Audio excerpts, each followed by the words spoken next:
Coucou Marie, Coucou Gabi, comment ça va? ça va très bien et toi? Merci, ça va bien aussi. Bienvenue dans cette petite session témoignage où aujourd'hui c'est toi qui es mise à l'honneur avec l'objectif que tu nous racontes ton histoire, comment tu as démarré le suivi avec moi, quels avantages, quels bénéfices tu en as tirés et comment tu vis aujourd'hui. Merci pour l'invitation, merci de me laisser parler un peu de mon vécu. Déjà, moi je me présente, je m'appelle Marie, je suis mère de deux enfants, j'ai 34 ans et j'ai commencé le coaching avec toi juste après ma dernière grossesse. Pour commencer mon rapport avec mon corps et l'alimentation, j'ai fait un peu de yo-yo depuis mon adolescence. Un rapport avec l'alimentation pas hyper sain parce que j'avais tendance à beaucoup manger, à cacher les quantités que je mange, à tester des régimes, à les arrêter. Voilà, j'ai jamais été très sportive, même dans mon enfance. Mon approche au sport était laborieuse. Même quand j'y arrivais plusieurs semaines d'affilée, ça a jamais dépassé 8 semaines. J'avais testé les salles de sport, j'avais testé le sport à la maison, les programmes de sport,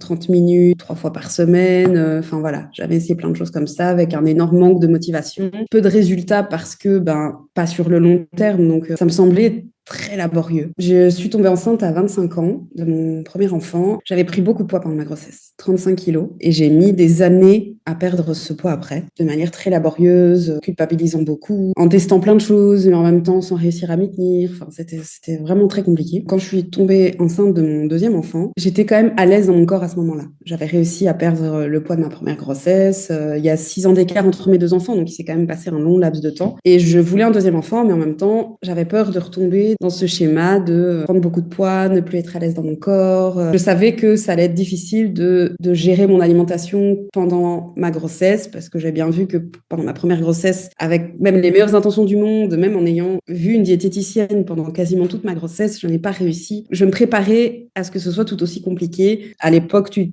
commençais à vouloir suivre les femmes dans leur généralité. Tu m'as beaucoup parlé du suivi post-grossesse, que tu aimerais beaucoup te lancer là-dedans, parce que je pense que j'ai été ta première cliente. C'est ça. En fait, j'avais fini mes premières formations postpartum et je t'ai dit, viens, j'ai tout ce qu'il faut, j'ai plein de trucs à te transmettre, viens, on se lance, on essaye. Voilà, et c'est vrai que je pense que j'étais au tout début de ma grossesse quand on a discuté de ça, et c'est vrai que je suis restée accrochée à ça, on a fait plus en plus connaissance toutes les deux, et je suis vraiment restée accrochée sur, voilà, dès que je pourrais, après ma grossesse, j'irai voir Gabi. Ma grossesse s'est très bien passée, mais j'ai aussi pris beaucoup de poids, voilà. T'avais pris En combien plus, pour celle-là? 30 kilos. Donc 5 kilos de moins que pour la première, mais quand même beaucoup de poids. En plus, à chaque fois des très gros bébés, avec tous les inconvénients qui vont avec une prise de poids importante, plus des gros bébés, ton périnée, il prend cher. J'ai accouché par voie basse les 2 fois, mais voilà, il n'y a rien à faire, ça fait des dégâts. J'ai à chaque fois eu des bébés de plus de 4 kilos, donc c'est quand même un impact sur ton corps, mine de rien. J'ai fait mon suivi pour la rééducation du périnée. Dès que j'ai eu le feu vert de ma kiné, j'ai commencé. Le premier rendez-vous qu'on a eu ensemble, je sais que j'avais un peu peur. C'était en fin de journée. J'avais un peu peur d'être déclassée après, que ce soit très difficile, d'avoir du mal à tenir parce que c'était 1 heure et ça me semblait énorme. Enfin voilà. Et en fait, je suis sortie de là vraiment rassurée parce qu'on a travaillé tout en douceur, on s'est concentré sur plein de choses, on a beaucoup parlé des bons gestes à avoir par rapport au périnée. C'était complètement abordable, ce qui m'a vraiment rassurée parce que je partais enfin, j'avais l'impression de partir de très très bas à ce moment-là. Enfin, ça m'a rassurée, ça m'a motivée à continuer, à être présente pour nos rendez-vous parce que je me sentais capable de le faire aussi, quoi. C'est très bien que tu le dises parce qu'il y a beaucoup de femmes qui s'estiment ne pas être suffisamment capables de se lancer dans un suivi parce qu'elles n'ont pas les capacités. Mais Oui, en fait, c'est tout l'objet du suivi, c'est-à-dire que c'est venez comme vous êtes et on démarre de là où vous en êtes. exactement. L'idée, c'est d'avoir des séances qui sont adaptées, qui vous redonnent confiance en vous, qui donnent envie de revenir, qui donnent envie en fait de continuer. Mais c'est ça, on monte vraiment crescendo, donc on voit des améliorations petit à petit, et c'est du coup hyper rassurant parce que on sait qu'on est capable à chaque fois. Et quand on commence à être poussé tout doucement par la coach, genre prends un petit peu plus lourd ou fais un petit peu plus comme ci ou ça, tu seras capable de le faire plus longtemps, on se rend compte qu'on est capable en fait. Et voilà, et c'est ça qui est intéressant aussi sur le fait d'avoir une coach, c'est que on va nous aider à nous dépasser un tout petit peu à chaque fois, juste ce qu'il faut. Et c'est ce petit dépassement-là qu'on n'aurait pas forcément fait de nous-mêmes au départ. J'avais même déjà pris un coach, mais en salle de sport, donc c'est encore différent. Tu as beaucoup de gens qui te regardent, c'est pas la même approche. J'avais fait des cours de sport collectif des cours de Zumba ou des trucs dans le genre. Et pareil, il y a plein de gens autour de toi. Donc, si tu n'es pas à l'aise dans ton corps ou si tu n'es pas à l'aise dans tes performances, parce qu'il y a ça aussi, en me disant je vais être nulle, je vais pas y arriver, il y a plein de gens qui te regardent. Et donc, voilà, c'est pas évident de se lancer et se dire tant pis, je m'en fous de ce que vont penser les gens ou je m'en fous de pas réussir à faire l'exercice, de m'arrêter. Ben non, il y a plein de gens. C'est que là, on est juste entre nous et on se sent pas jugé parce que ça va être en plus une femme en face de nous qui va comprendre les désagréments du quotidien, de parler du retour de couche, le fait de pouvoir parler de fuite urinaire librement, le fait de pouvoir parler des périodes où on a ses règles, des périodes. C'est des choses qui vont influencer notre approche du sport, des choses dans le genre. Donc, c'est vraiment hyper rassurant, quoi. Et il n'y a rien à faire. Un homme va pas forcément, même s'il aura eu les cours, enfin, voilà, la connaissance de ça, va pas forcément comprendre ce que ça peut faire en tant que femme d'avoir ces règles, d'avoir des règles douloureuses, des exercices qui peuvent beaucoup plus nous provoquer des fuites urinaires que d'autres. Ils vont peut-être pas forcément être aussi attentifs à ça, par manque de vigilance de leur propre corps aussi, qui ne connaît pas ça. Donc, c'est aussi rassurant dans ces cas-là d'avoir une coach féminine. On se sent un peu plus à l'aise de pouvoir parler de nos petits tracas du quotidien à ce niveau-là. C'est ça. Et puis, ce qui se dit en privé reste en privé, ça c'est aussi très important. Clairement, ouais. La discrétion professionnelle, de se dire, ben, ce qui est dit reste entre nous et c'est hyper important parce que c'est hyper intime, quoi. Ah oui, clairement, voilà, ça touche notre intimité, ça touche notre corps. En postpartum, il y a plein de choses qui sont très bouleversantes. Même quand c'est ton deuxième enfant, une grossesse n'est pas l'autre et on n'a pas le même âge. Enfin, moi, je sais que j'avais 25 ans pour ma première grossesse, 31 pour la deuxième. Donc, le corps ne va pas vivre les choses de la même façon. On n'a pas forcément les mêmes angoisses après parce que au départ, il y a l'inconnu et après, on a déjà vécu quelque chose. Donc, on va avoir des angoisses fondées sur des anciennes expériences. C'est agréable de pouvoir aussi avoir cette partie, de se confier, d'avoir quelqu'un qui va comprendre notre situation et ça, c'est vraiment très, très agréable. Ce qui t'a poussé à passer à l'action, c'est que tu avais vécu déjà ce que c'était d'avoir une prise de poids de plus de 35 Mm. kilos, de galérer pour les perdre, de Ouais, pas spécialement avoir de méthode ni de choses qui fonctionnent quand même sur un laps de temps assez court, parce que ce qu'il faut se dire, c'est que le corps doit prendre son temps, mais c'est pas parce que le corps doit prendre son temps que c'est censé durer des années. Euh, oui, c'est ça.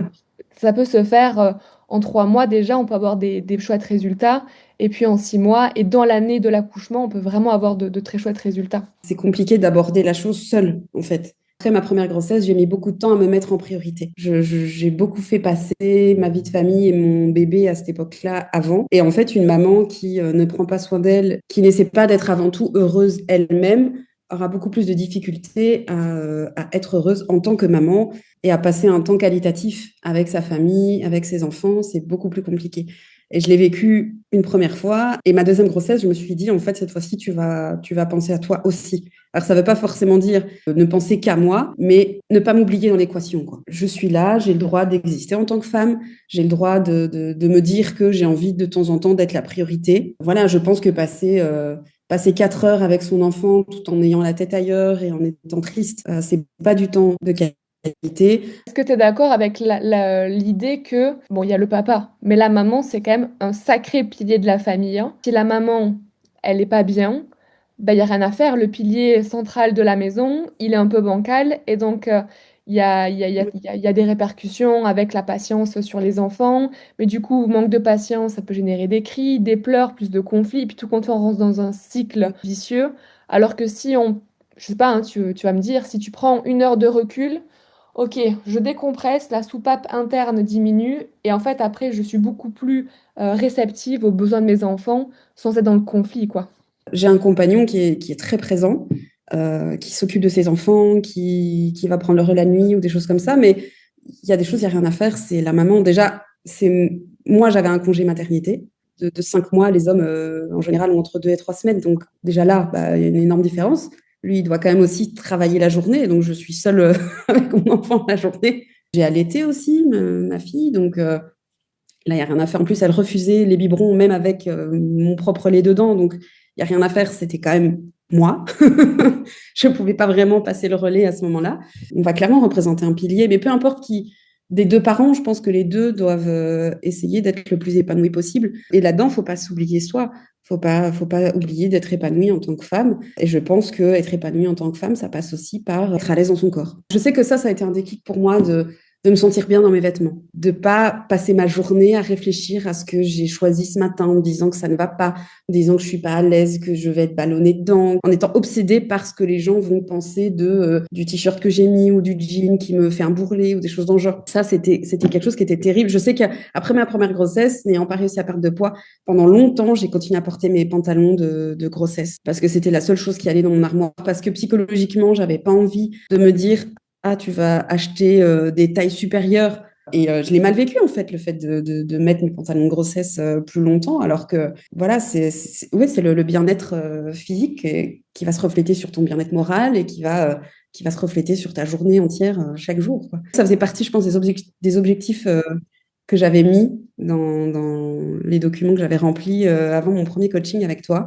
C'était pouvoir remettre mes pantalons d'avant grossesse. C'est super cool que tu le dises parce que souvent, moi je sens, tu vois, parfois quand je suis avec des clientes au début, un peu de frilosité à dire, ben moi je veux retrouver un corps qui me plaît, je veux retrouver un corps sexy, je veux pouvoir rentrer dans mes habits. Il y a des femmes qui sont un peu parce qu'elles se disent, ouais, mais attends, je viens d'être maman. En plus, le gynéco et la sage-femme souvent sont en mode, bah madame, enfin, d'abord c'est la priorité pour votre bébé, on verra pour vous après, tu vois. Et donc, il y a des femmes qui culpabilisent d'avoir envie de se sentir bien et belle, et même si ça fait 3 mois qu'elles ont accouché, mais ça fait 6 mois. Et en fait, je sais pas, il y en a qui se mettent des délais en tête de se dire, bah du coup, comme je viens d'avoir un enfant, je me ressentirai femme dans 2 ans. Bah non, en fait, tu peux avoir envie Rien à sans voir. culpabiliser. Et moi, la première, bah au moins j'ai de cellulite à la plage l'été, au mieux je me porte, hein. Et Et, clairement, c'est super cool que tu le dises parce que c'est pas une mauvaise chose d'avoir ces objectifs de bien-être physique dans un premier objectif et dans un objectif pardon, de motivation pour démarrer. Et en effet, après, bah, il y a tous les bénéfices secondaires de se dire, ben, en fait, j'ai de l'énergie et pour mes enfants, et au travail, et pour mon couple, quoi. les premiers résultats qui m'ont frappé n'étaient pas les objectifs que je m'étais mis. Ça a été une de mes plus grandes surprises. C'était des résultats que je ne pensais pas avoir. Je m'étais fixée sur mon poids, sur mes vêtements, et en fait, j'ai eu des résultats de force et d'endurance. Et je sais qu'on en avait beaucoup parlé parce que je m'attendais pas à voir ça.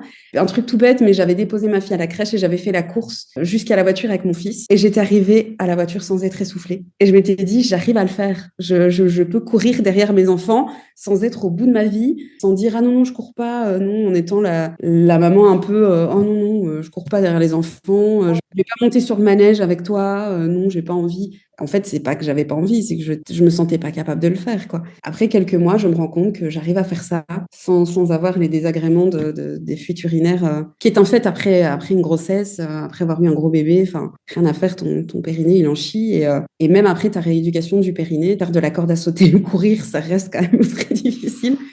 Je l'ai vu aussi d'un point de vue professionnel parce que je suis infirmière et j'arrivais à tenir beaucoup plus longtemps pendant une réanimation. Quelque chose qui est, tu le sais, Gabi, très physique, très, très difficile. Et le truc qui te fait arrêter, c'est que tu es épuisé, en fait. Je me suis rendu compte que j'arrivais à tenir beaucoup plus longtemps, que j'arrivais à sprinter pour traverser tout le bloc opératoire en cas d'urgence, sans être au bout de ma vie et être encore capable de m'occuper d'un patient après. L'entraînement sportif va t'aider au quotidien pour plein d'autres choses sans que tu t'en rendes compte, en fait, au départ, sans que tu te fixes ça comme objectif. Moi, j'aimerais ne pas galérer à porter mes sacs de course. Tu C'est t'en rends ça. pas forcément compte. Tu fais du sport et au bout d'un moment, ouais, tu galères vachement moins à porter tes sacs de course. Et le deuxième truc qui m'avait frappé, c'est que j'arrivais à porter mon fils. Il avait 7 ans à l'époque et du coup, il commençait à faire un poids assez important. Une fois, pour rigoler, je l'ai mis sur mon dos et je me suis rendu compte que j'y arrivais sans problème. Et j'ai vu mon fils aux anges de voir que j'arrivais à le porter. Du coup, il me le demandait tout le temps, évidemment. Une fois aussi, ma fille elle avait, je pense, 1 an et demi, et je l'avais emmenée dans une aire de jeu en intérieur. Elle était trop petite pour y être toute seule, et donc j'ai dû la suivre dans l'aire de jeu. Donc marcher à 4 pattes dans des structures, grimper des trucs en la portant en même temps. Et là, j'ai pu y rester, je sais pas moi, 1 heure, sans problème, quoi. Et je suis sortie de là en me disant, j'aurais pas pu y arriver, en fait. J'aurais pas pu faire ça sans avoir repris le sport et m'être renforcée d'un point de vue musculaire. Et plein de petits détails comme ça qui m'ont flashé Ouais. et où je m'étais rendu compte, en fait, mes objectifs premiers n'ont rien à voir avec les résultats que j'ai eus. Et en même temps, ces résultats étaient tellement mieux. Les objectifs de poids, je les ai pas atteints tout en atteignant mes objectifs physiques parce que ben, ton corps il change, mais en même temps, tu te mets. Enfin, moi, je sais que je partais de pas de sport. Donc, je me suis musclée. J'ai découvert ça la première fois que j'ai vu des petits muscles apparaître. Ah et en fait, tu te muscles et le muscle, ça pèse. Et donc, mes objectifs de poids, je ne les ai pas atteints tout en atteignant, en remettant mes vêtements d'avant-grossesse. Voilà, on se rend compte qu'on se fixe des objectifs qui sont parfois un peu illusoires parce que c'est pas ça. Ton poids de forme, parfois, est bien au-dessus de ton objectif de poids parce que tu as un objectif de poids qui est complètement matrixé tu te dis non, mais je mesure telle taille, je devrais absolument peser tel poids. Non, c'est faux. Il faut viser un objectif de poids où tu arrives à le garder sans que ce soit monstrueux et difficile à tenir parce que sinon tu ne tiendras pas sur la longueur. C'est impossible. Mais tu as quand même perdu tes kilos de grossesse. Ah oui. Tu as quand même Oh perdu. oui. Il y a quand même un moment dans le suivi où il y a eu un déclic de poids, si on peut revenir là-dessus. Mhm. C'est là où c'est très important de montrer que la dynamique de la remise en forme de la femme, donc quand on parle de ce pilier, c'est un peu comme des ondes sismiques, hein. Donc si la maman, elle est bien, elle va dégager des énergies positives qui vont inspirer aussi la famille. Parce que du Exactement. coup, est-ce que tu peux nous parler des changements de ton chéri? Des changements Oui, d'objectif de tout à ton fait. chéri?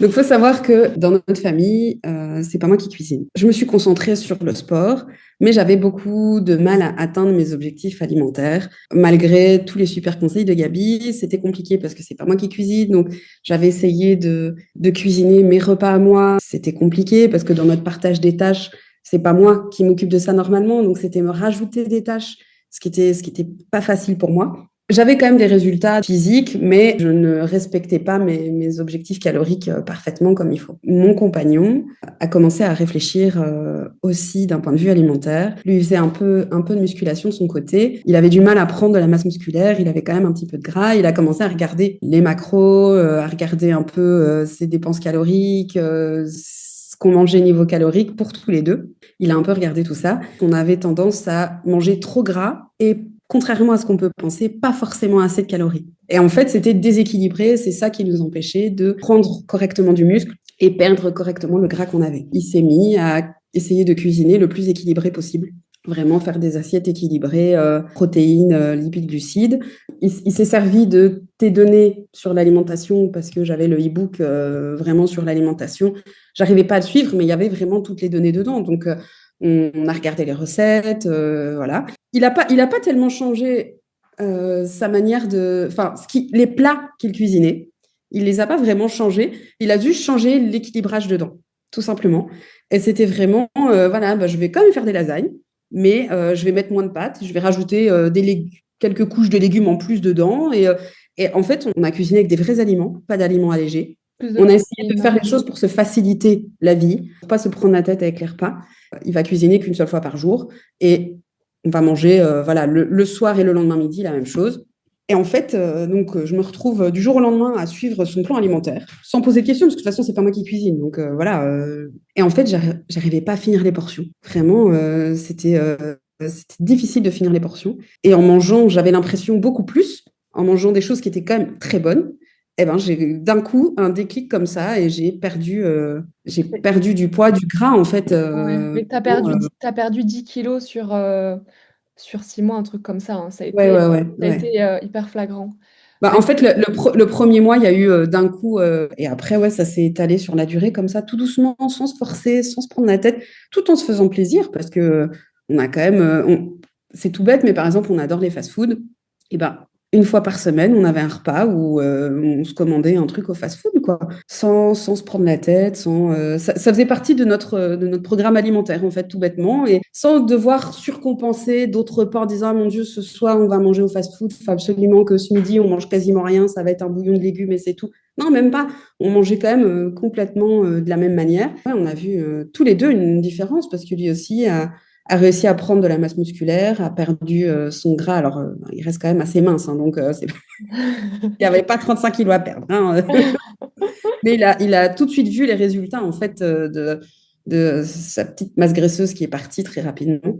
Le fait de tenir sur la durée, tout le temps, parce que ça fait partie de notre vie maintenant, sans qu'on y réfléchisse, eh ben, on n'a plus de variation de poids, en fait. On C'est n'a ça. vraiment plus ça, Et ce qui est hyper intéressant dans ce que tu dis, c'est que c'est un travail d'équipe, hein. Et donc, en fait, clairement. c'est hyper important d'avoir le soutien du compagnon ou de la compagne, enfin, en tout cas, de celui qui vit avec toi. Pour une réussite, hein, il faut que les deux parties soient impliquées. Puis, Clairement, et ça m'a enlevé beaucoup de charge mentale, le fait qu'ils prennent en charge complètement le côté alimentaire. Et ça s'est répercuté sur toute la famille, vraiment. c'est ça.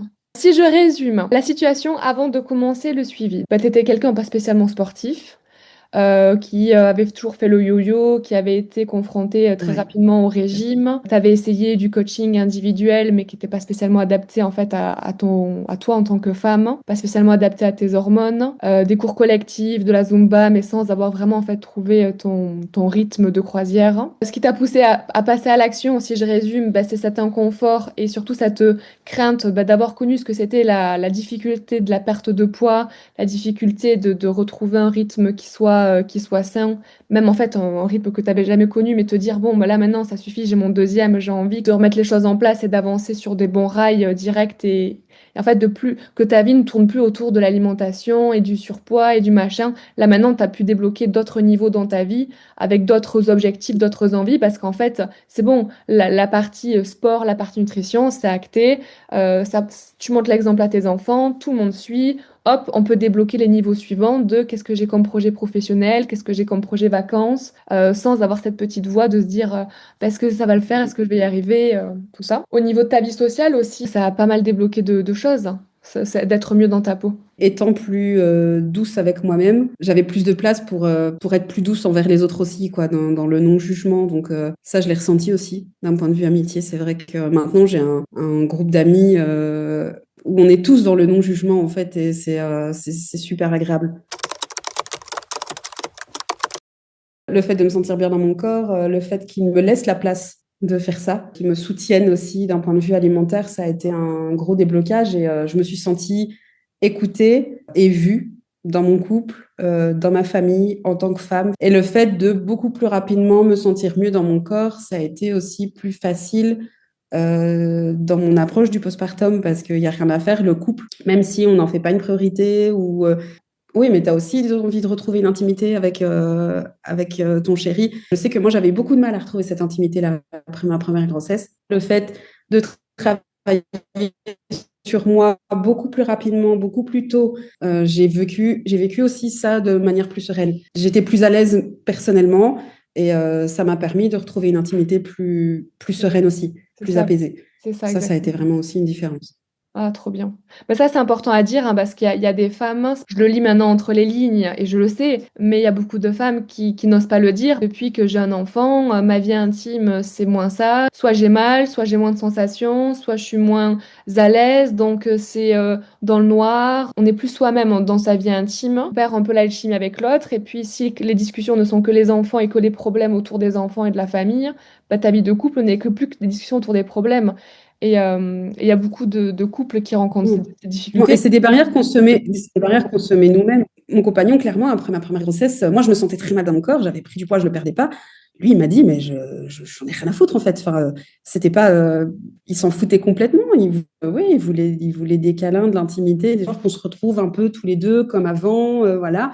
Mais que mon corps ait changé, lui, ça lui faisait pas grand-chose. En fait, c'était moi qui étais gênée par ça. Ouais, ouais, Lui, ça ne le gênait pas, en fait. Et le fait, je dis pas que pour retrouver une intimité correcte dans son couple, il faut perdre du poids. C'est pas du tout ça le message. Le message, c'est il faut être à l'aise dans son corps. Et au bout d'un moment, il faut prendre les choses en main et se dire, voilà, j'ai envie d'être plus à l'aise dans mon corps. Je vais prendre les choses en main. Je vais pas attendre que ça tombe du ciel. Et ça va pas arriver par magie au bout d'un an, postpartum ou quoi. Non, clairement pas. Parce qu'on dit toujours, oui, il faut un an pour retrouver son corps. Oui, mais si on a peut-être dans une vie où on n'a jamais eu de soucis de poids, jamais eu de problème à ce niveau-là. Il y a des femmes où ça va revenir tout doucement, naturellement, parce qu'elles vont reprendre une routine quotidienne où mine de rien, tout ça fera partie de son quotidien sans même qu'elles y réfléchissent. Moi, je partais pas d'un terrain comme ça. Moi, ça faisait une alimentation saine et une routine de vie saine ne faisait pas partie de ma vie avant. Et donc, forcément, ça a été difficile. Et il a fallu que je retrouve cette étape de je me sens bien dans mon corps pour revivre une intimité correcte. Ça a été beaucoup plus facile pour la deuxième grossesse parce que j'ai plus rapidement pris les choses en main et beaucoup plus rapidement je me suis sentie bien dans mon corps. Après, ben, le monde est à toi en fait. Dernière question pour toi, Marie. Comment tu vis les choses actuellement depuis la fin du cycle? Qu'est-ce que tu as mis en place? Comment ça se passe? Au départ, je me demandais vraiment comment j'allais passer le cap. Je m'étais inscrite à la salle de sport, j'y allais de temps en temps. Avec mon compagnon notamment, on a pu de temps en temps se dégager du temps pour y aller ensemble, mais vachement moins motivée quand même à ce niveau-là. Et on en avait parlé ensemble du CrossFit. Toi, tu aimes beaucoup le CrossFit et que tu avais introduit des exercices tout doucement de CrossFit, mine de rien, comme ça, discrètement. J'ai une boîte de CrossFit qui a ouvert juste à côté de chez moi. Et donc, j'ai décidé de tester, d'aller à un cours comme ça, gratuit de test, parce que toutes les boîtes de CrossFit font ça en fait. Ils proposent même parfois plusieurs cours pour tester. Et vraiment, j'ai été super agréablement surprise. Je me sens pas l'âme d'une grande sportive. J'ai pas l'impression d'être particulièrement sportive. La course à pied, je déteste ça. Enfin, voilà, c'est pas des choses qui me font fantasmer. Mais je sais qu'après un cours de sport, je me sens super bien. En testant au CrossFit, ouais, vraiment une révélation. Déjà, j'étais capable. J'étais vraiment pas la plus nulle. Donc, ça m'a beaucoup rassurée. J'ai même eu quelques remarques des coachs à chaque fois. Ah, mais t'en as déjà fait avant? Non, non, pas du tout. Mais ma coach, j'essaie d'y aller 1 à 2 fois par semaine. Et cette routine que tu avais instaurée parce qu'on avait des rendez-vous dans le suivi, des rendez-vous où tu devais t'y tenir, etc. En fait, cette routine, tu as su Oui, la décalquer, la dupliquer pour maintenant la tenir toute seule en autonomie, quoi. voilà, clairement. Je me suis rendu compte qu'il me fallait quand même un espèce de rendez-vous. Ce côté-là me plaît. Donc, le fait d'aller à la salle de sport toute seule, je sentais que c'était un peu plus laborieux. J'avais plus facilement tendance à me dire, oh, il y a un petit peu d'embouteillage, oh, bah, tant pis, j'irai pas. Alors que là, il y a des rendez-vous. Le coach t'attend, en fait. Même si c'est pas un coach privé juste pour toi, il y a quand même ce côté, le coach t'attend. Ça aide. Voilà, c'est un petit truc. Je sens que j'en ai quand même encore besoin de ce petit côté, voilà, il y a un coach. On a tous des préférences pour s'entraîner, hein. Moi, je suis la première aussi. Je coach toute la journée. T'inquiète pas que quand je dois aller m'entraîner, je préfère arriver les pieds sous la table avec le programme qui est déjà fait, hein. On Ouais, va pas se clairement, ouais, mentir, ouais. hein. On va pas se mentir. Ok. Et dernière question, qu'est-ce que tu dirais à une femme qui hésite de prendre un suivi pour se remettre en forme après son accouchement? Franchement, une des meilleures expériences que j'ai pu vivre. En termes en termes de qualité, en termes de soutien, de résultats sur la longueur. Le plus que j'avais réussi à tenir avant, c'était 8 semaines. Et là, j'ai tenu plusieurs années, quoi. Enfin, les résultats sont présents. L'ambiance est très bonne. Gabi, elle est à l'écoute. Elle va s'adapter à vos capacités. Et en même temps, de temps en temps, elle va vous donner le petit coup de pied qui est nécessaire pour nous prouver qu'on est capable. Ça, je le vis encore maintenant. Des fois, je prends un poids et puis je me dis non, en fait, je peux faire plus. Gabi m'aurait dit plus. Je prends plus. Chose que j'aurais jamais fait avant, mais là, ouais, non, j'entends Gabi dans ma tête. Si, si, si, si. Tu peux y aller. Voilà, c'est le moment. Pour une fois dans votre vie, ayez 1 heure ou 2 d'égoïsme par semaine, quoi. Vous le méritez amplement et vous avez le droit de vous faire passer en priorité. Et Gabi, elle va vous aider, vraiment. Et puis c'est de l'énergie et du temps richement investi, c'est-à-dire que c'est pas 1 heure de moins avec vos enfants, c'est pour passer les 2 heures qui suivent pleinement en conscience et pleinement satisfaisante. Qu'est-ce que ça vaut d'être 4 heures irrité avec ses enfants contre 2 heures pour soi et 2 heures de plein épanouissement? Ben, J'ai eu cette discussion avec mon compagnon. Après ma première grossesse, je remettais toute ma vie en question. J'étais débordée de tous côtés et je lui avais fait ce reproche, ouais, tu nous fais pas passer en premier. Ça a été une énorme engueulade entre nous et il m'a dit, mais toi, tu te fais passer quand en première? À quel moment? Pourquoi toi, tu te fais pas passer en première dans ta vie? Et je m'étais pris une grande claque en plein visage en me disant, mais en fait, oui, mes enfants seront clairement toujours ma priorité. Mais de temps en temps, se faire passer en premier, c'est quand même normal. Les papas, est-ce qu'ils se posent la question? Le problème, c'est qu'en tant que maman, on est toujours la dernière personne. Tout le monde peut se débiner. Les grands-parents, les oncles, les tantes, les marraines, tout le monde, même les meilleurs potes peuvent dire ah bah non, là, ça m'arrange pas de le garder. Et même le papa peut se dire ah non, là, ça va pas m'arranger. Et la maman derrière, c'est le seul pilier. En fait, la maman, elle peut jamais dire ah non, là, ça m'arrange pas de garder les enfants. En fait, non. Elle n'a pas le choix, elle, en fait. Prenez 1 heure d'égoïsme par semaine. Allez-y, quoi. Allez-y. Et après, vous allez voir que ça va rééquilibrer tout le reste et que vous allez vous sentir vachement mieux pour tout le reste. Je suis totalement d'accord avec toi et c'est vraiment ce que toutes les mamans qui font le suivi disent, c'est en fait derrière ça change tout puisque comme moi je suis bien, eh ben l'énergie est positive avec les enfants, avec le conjoint et c'est un cercle vertueux pour le coup qui se met en place de se dire en fait chacun a sa place Clairement. et la maman a le droit d'avoir sa place de maman, de femme et aussi de femme pour elle, de femme seule avec ses activités. Eh bien, écoute, Marie, je te remercie pour ce beau témoignage très inspirant. J'espère que les femmes qui ont regardé ce témoignage se sentiront elles aussi motivées de J'espère. démarrer un suivi. Salut.